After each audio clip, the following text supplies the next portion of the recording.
Assalomu alaykum, hurmatli kuzatuvchilar. Proktologuz kanalining doimiy obunachilari. Biz bir safar ko'rsatuvimizda savollarga javoblar uchun ajratgandik. O'shanda bir 20 ga yaqin savolga javob bergandik.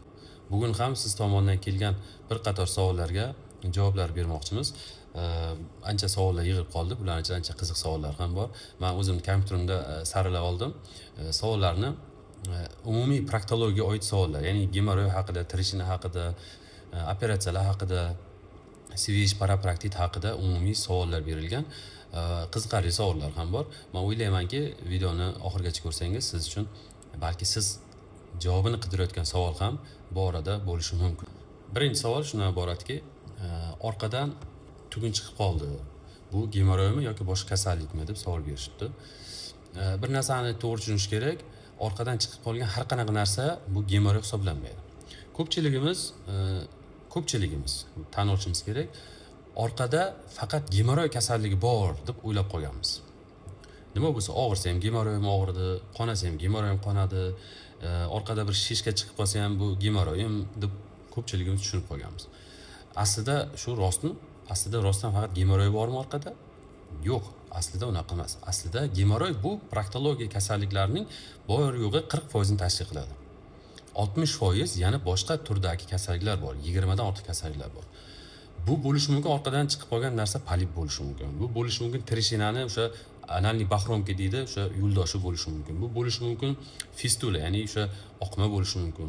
Bu bo'lishi mumkin qanaqadir yomon kasallik, deylik, o'smani bir qismi bo'lishi mumkin. Bu rostdan bo'lishi mumkin, bu gemoroy bo'lishi mumkin. Umumiy olganda bu orqadan chiqib qolgan har qanaqa narsa bu gemoroy hisoblanmaydi. Ikkinchi savolimiz, operatsiya shartmi yoki tabletka bilan tuzatsa bo'ladimi debdilar. Proktologik kasalliklarni ilk bosqichlarida dorilar, mazlar yoki ovqatlanish to'g'ri ratsioni bilan kasallikni ma'lum bir vaqtgacha davolash mumkin. Ma'lum bir vaqtgacha davolash mumkin, to'liq emas.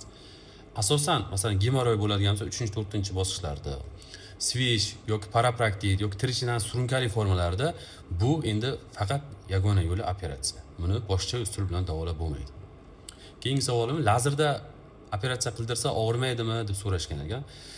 Lazer bu og'riqni kamaytirish uchun o'ylab topilgan proktologik yoki umuman xirurgik instrument. Lazerda ustunlik tomoni og'riq nisbatan kamroq, qonashlar nisbatan kamroq, lekin umumiy olganda og'riq bo'ladi. Samo saboy lazerda ham og'riq bo'ladi. Bu umuman og'rimaydi degan gap, bu noto'g'ri gap. Umuman operatsiyadan keyin lazerda ham 5 kun, 10 kungacha ba'zan bemorda noqulaylik, ba'zan og'riqlar bo'lib turadi. Farqi nima? U oddiy usuldagi operatsiyadagi lazer bilan qilingan operatsiya farqidagi og'riq bu kamligi, og'riqning nisbatan kamligi. O'sha hisobiga demak lazer tavsiya qilinadi.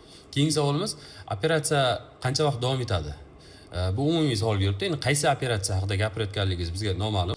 Deylik, umumiy gapirib ketamiz. Gemoroy operatsiyalarini o'rtacha operatsiya davomiyligi yarim soat, 20 minut, yarim soat, ba'zan 40 minutgacha davom etishi mumkin. Trishinalarga bir 20 daqiqa, u ham yarim soatga atrofida davom etadi.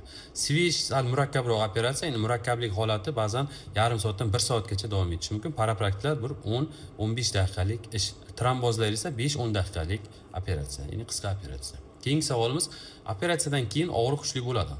Yana o'sha savol takrorga o'xshaydigan savol, ya'ni qaysi operatsiya? Gemoroy va trishinada operatsiyadan keyin o'rtacha og'riqlar 10 kungacha seziladi. 10 kungacha bemor bezovtalik bo'ladi, bemor hojatga borganda og'riq seziladi. Bemorni o'sha diskomfort holati saqlanib turadi. Keyin sekin bu narsa yengillashib boradi. Proktologik operatsiyalarda eng og'riq kamroq bo'lgan operatsiya bu svish operatsiyasi. Svishda og'riq nisbatan kamroq bo'ladi. Yana ham bir narsa, og'riq sezuvchanlik hammada har xil. Masalan, menda og'riq sezuvchanlik yuqori. Men oddiy bir misol uchun ukol olishdan ham qo'rqaman, qo'pol aytadigan bo'lsam. Kimdir o'sha narsa chidamliligi yuqori. Bu demak hammaga individualniy yondashiladigan demak gap, mavzu. Keyingi savolimiz, gemoroy operatsiyadan keyin qancha vaqtda ishga qaytaman deb savol berishgan. Operatsiyadan keyin bemorning umumiy polniy reabilitatsiyasi, ya'ni oyoqqa turishi, o'zini sog'lom his qilishi, yaralar bitishiga o'rtacha 1 oy vaqt ketadi. U lazerda bo'lsin, oddiy usulda bo'lsin farqi yo'q. Не только gemoroid, treshinada ham shu switchda ham. Bemorga tavsiya sifatida aytiladi, 1 oygacha o'zing uchun vaqt ajrat, uyda bu pirvaskani vaqtida qil, ichida qotirma, uzoq o'tirma, mana shu tavsiyalar beriladi. O'zi umuman adabiyotlarda rekomendatsiya bo'yicha keladigan narsa, bemorning ishga qaytishi yengil ish bo'ladigan bo'lsa, demak 10 kundan keyin, og'ir ishlarda bo'ladigan bo'lsa, bir 15-20 kundan keyin bemor ishga qaytishi mumkin. Keyingi savolimiz, ko'plar so'raydi, menda gemoroy bor, bu rak emasmi yoki rakka aylanib ketmaydimi degan savol ko'p beradi. Do'stlar, bir narsani to'g'ri tushunishga, gemoroy, treshina, fistula bular rak emas. Rak bu boshqa kasallik, ya'ni o'sma bu boshqa narsa. Gemoroy bular, treshina bular boshqa kasallik. Buni bir-biriga o'xshatib adashtirib olish kerak emas. Yoki keyin shunga o'xshash boshqa savol. Bular keyinchalik rakka aylanadimi degan savol berishadi. Bu savol ham juda javobi nisbiy javob. Ya'ni odatda rakka yomon sifatli o'smaga aylanmaydi. Odatda. Deylik masalan 99% rakka o'smaga aylanmaydi. Ba'zi bir hollarda agar gemoroy yoki treshinada yaralar doimiy ravishda ta'sirlanishi, doimiy ravishda qonashi, doimiy ravishda unga kontakt bo'lishi natijasida yomon sifatli hujayralar hosil bo'lib qolishi ba'zida kuzatilishi mumkin. Umumiy xulosa sifatida demak gemoroy, treshina yoki parapraktivga o'xshagan kasalliklar rakka aylanadi desa, yo'q deb bemalol aytish mumkin. Xo'p, keyingi narsa, nima yesam yaxshiroq? Nima yesam yaxshiroq degani bu demak shu proktologik operatsiyadan keyin. Eng yaxshisi kunlik, kundalik vaqt davomida bemorlar kletchatkaga boy mahsulotlarni iste'mol qilish. Kuniga kamida 25-30 gram kletchatka mahsulotlarni iste'mol qilish kerak. Bular nima? Mevalar, bular sabzavotlar, bular ko'katlar, bu kletchatkalar. Karam masalan eng ko'p kletchatkaga boy mahsulotlardan. Bundan tashqari sut, qatiq mahsulotlari, ko'proq suyuqlik. Bu doimiy ravishda bemor kunlik ravishda yeb borsa, eng yaxshi ratsion hisoblanadi. Imkon qadar bemor haddan tashqari achchiq, qovurilgan, demak solyonniya, mana tuzlamalar, alkogollar, gazli ichimliklardan uzoqroq turgani ma'qul. Keyingi savolimiz, ich qochishni qanday yo'qotsam bo'ladi deyishgan. Ich qochish endi bu umumiy katta tema. Bu haqda bir alohida ko'rsatuv qilamiz. Sababi juda sabablari ko'p. Ich qochishni bitta sabab keltirib chiqarmaydi. U asab bilan ham bog'liq, ichak bilan ham bog'liq, qanot o'smalar bilan bog'liq, juda ko'p sabablari bor. O'shaning uchun umumiy aytishimiz mumkin, ich qochishni yo'qotishda demak kasallikning sababini topish kerak. Kunlik ratsionda nima qilishimiz kerak? Ko'proq suv va tepada aytganimizdek kletchatka va harakatni kun davomida ko'paytirish kerak. Ko'proq harakat bo'lganda ichaklar ham shunga yarasha ishlaydi. Natijada bemorda axlatni tezroq demak chiqib ketishini ta'minlab beradi.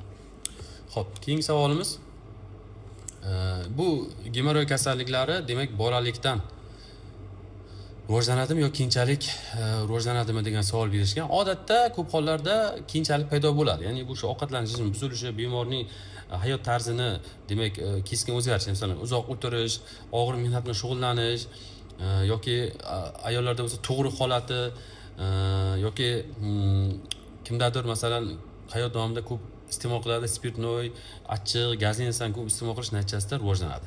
Ma'lum bir adabiyotlarda keladi, gemoroy kasalligi nasliy holatda ham kuzatiladi deydi. Mana shu fikrga men ko'proq qo'shilgan bo'lardim. Haqiqatan kimdir adasida, oyisida yoki yaqin qarindoshlarda gemoroy bo'lsa, bolada ham shu narsa kuzatilganligi men o'zim tajribamda ko'p kuzataman.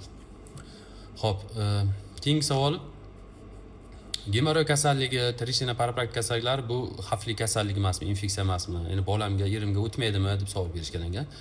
Yo'q, gemoroy va treshina kasalligi bu infeksion yuqumli kasallik emas. Bu faqat sizda hosil bo'ladi, kimgadir yuqib qolmaydi.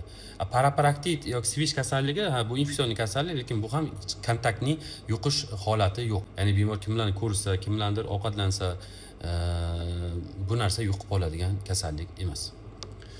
Xo'p, keyingi savol, vannichka qachon qilsam bo'ladi? Ya'ni operatsiyadan keyin vannichka qachon qilsam bo'ladi deyishgan ekan. Bu odatda operatsiyadan keyin vannichkalar odatda 24 soatdan keyin, bir kundan keyin bemor iliqroq kasallik turiga qarab, ba'zan issiqroq turdagi vannichkalar qilish tavsiya qilinadi.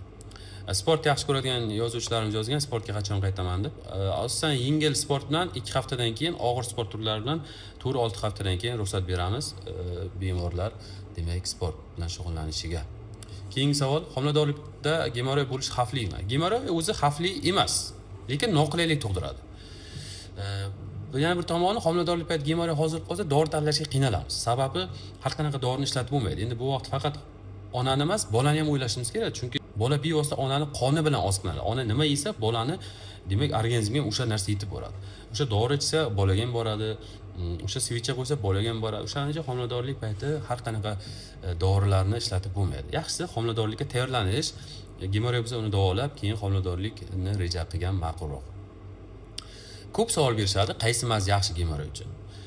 Mazlar ko'p, dorilar ko'p. Endi har birini o'zini ma'lum bir vazifasi bor. Har bir mazni vazifasi o'ziga yarasha.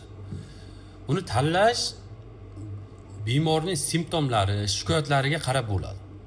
Eng yaxshi maz degan maz yo'q. Tushunarli? Eng universal maz degan maz yo'q. Hamma kasallikning o'ziga tayyorlanadigan yaxshi mazlari bor, o'ziga buyuriladigan mazlari bor. U narsani vrach, proktolog ko'rib, osmotr payti sizga mana shu maz yaxshi deb tavsiya berishadi. Yana bir savol, trishina o'zidan o'zi tuzaladimi degan savol bergan.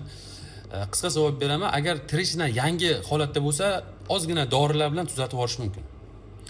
Agar xronik, ya'ni surunkali formaga o'tib ketib qolgan bo'lsa, bu kasallik faqat operativ yo'l bilan davolanadi. Navbatdagi savol, stressdan gemoroy chiqadimi? Bevosita stressdan gemoroy chiqmaydi, lekin stressning ta'siri natijasida. Deylik, stressdan nima bo'ladi bemorda?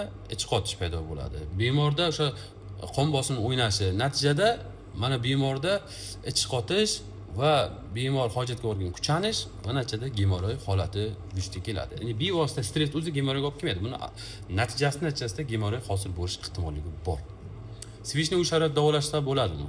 Yo'q. Svishni ichida qo'pol qilib aytganda u epiteliy to'qima bilan hosil bo'lgan, ya'ni kanal hosil qilib qo'ygan. Uni u sharoitda yopishda hech qanaqa usul yo'q yoki hech qanaqa bir ishlatiladigan baza dorisi yo'q. Buni faqat xirurgik yo'l bilan olib tashlash kerak.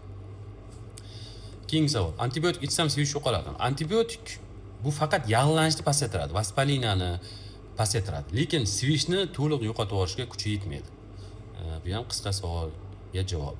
Keyingi savolimiz, svishdagi teshik nega yopilib yana ochiladi degan savol berilgan. Haqiqatan ba'zanlarda svish paydo bo'lib qolsa, ma'lum bir vaqtdan keyin svish yopilib qoladi. Bemor yaxshi bo'ldim deb o'ylaydi. Yana bir ma'lum bir vaqtdan keyin svish yana ochilishni boshlaydi. Nega shunaqa bo'ladi? Bu boya tepada aytgandek, svishni hosil bo'lishining nima sababida? Ichkarida demak kanal bor. U kanal ichakda ichki tomondagi defekt hech qachon yopilmaydi. Teri yopilib ketishi mumkin, lekin ichkaridagi defekt yopilmaydi. Ma'lum bir vaqtdagi infeksiya tushib, o'sha joyga yiring hosil bo'lgandan keyin u yana o'sha joydan yorib chiqadi va natijada boshqatdan svish yo'lidan oqma, yiring ajramalar yana kelishni boshlaydi. Xo'p, abses yorilib ketsa operatsiya qilish kerakmi? Ko'pincha parapraktik bo'lgan bemorlarimiz 1-2 kun vrachga bo'lmay sabr qilib yursa, yorilib ketib qoladi. Bemor o'zini yaxshi his qiladi. Endi vrachga bormasam bo'ladi, operatsiya qildirishim shart emasmi deb so'rab qolishadi. Shart. Chunki ichida hali to'liq yiringli massa, nekrotik to'qima hali to'liq olib tashlangan yo'q. Va eng yomoni o'zi yorilsa, bu 100% svishga aylanadi. O'shani ehtimolini kamaytirish uchun yorilgandan keyin ham bemor borib vrachga uni kestirib, ichini tozalatib, drenajlab, yuvdirib 5 kun 1 hafta davomida operatsiya qilib turish kerak. O'shanda svishga aylanish ehtimolligi nisbatan kamayadi. Ba'zan o'zi yorilgan parapraktiklar 3 kun 5 kun davomida bemor yaxshi yuradi, teri yana yopilib qolgan hisobiga yiring to'planib, bemorda yana boshqatdan parapraktik klinikasi paydo bo'ladi. O'shanaqa vaziyatda eng yaxshisi borib ochtirib tozalatib olgan yaxshi. Keyingi savol, abses og'rig'i nimaga aynan tunda kuchayadi degan. Bu ayni savol juda to'g'ri savol berilgan. Sabab nima? Chunki tunda qon aylanishi va to'qimani shishi ortadi. Kechqurun bemorda qon aylanishi kuchayadi. Va natijada bemorda og'riq sezuvchanligi kuchayib boradi va undan tashqari kechqurun hamma organizm to'qimalar harakatini to'xtagandan keyin nervlar sezuvchanligi ham yuqori bo'ladi. Shuning uchun bemorlar kechqurun og'riqni ko'proq sezishadi. Parapraktik sovuq ichimlikdan chiqadimi? Bu ham nisbiy savol, ba'zan ha, ba'zan yo'q deyish mumkin. Nima bo'lgan taqdirda ham ba'zan sovuqlik ichimlik ichib qo'yganda kriptalar zararlangan bo'lsa, kriptadan infeksiya tushib, undan tashqari parapraktik rivojlanib qolishi mumkin. Keyingi yana bir qiziqroq savol, bemorlarga svicha yozib berganimizda yozyaptiki, svicha qo'ysam uni yarmi chiqmaydi, yo'qolib ketdimi deb yozibdi. Shamchalar bu ichakda eruvchi dori vositalar. Ichakka qo'yilganidan keyin u erib ketishi kerak. Va erigandan keyin shu to'qimalar orqali so'riladi. Tashqariga hammasi chiqib ketish shart emas. U ichkariga qolib erish kerak va ichak ta'sir qilish kerak. Ya'ni yarim qolib ketdi, yarmi chiqib ketdi degan narsa bu zararli emas. Eng yaxshisi shamcha ichakka kirdimi, u erib o'zini ta'sirini qilish kerak. U qo'ygandan keyin chiqarib yuborsangiz, foydasi yo'q shamcha qo'yganingiz. Keyingi savol, nitroglitserin emas, bosh og'rib beryapti, nima qilaman? Haqiqatan nitroglitserin emas, nifedipin emas, boshda yengil og'ritadi. Bunday holatlarda juda oddiy va ko'p uchrab turadigan holat, bu xavfli emas. Eng yaxshi davosi shu dozani ozgina kamaytirish. Dozani kamaytirish hisobiga bemorda demak bosh og'riqlarini xalos bo'lishi mumkin. Xo'p, navbatdagi savol, trishina kechasi nima uchun ko'proq og'ritadi? Boya tepada yana bir aytib o'tdim, kechqurun nervlar demak aktivlashishi kuzatiladi bemorda. Bundan tashqari sfinkterda spazmi ham kechqurun juda kuchayadi. Shu sababli bemorda og'riq holati sezilib kuchayib boradi. Metal hidiga o'xshash suyuqlik kelyapti, bu normalnimi debdi.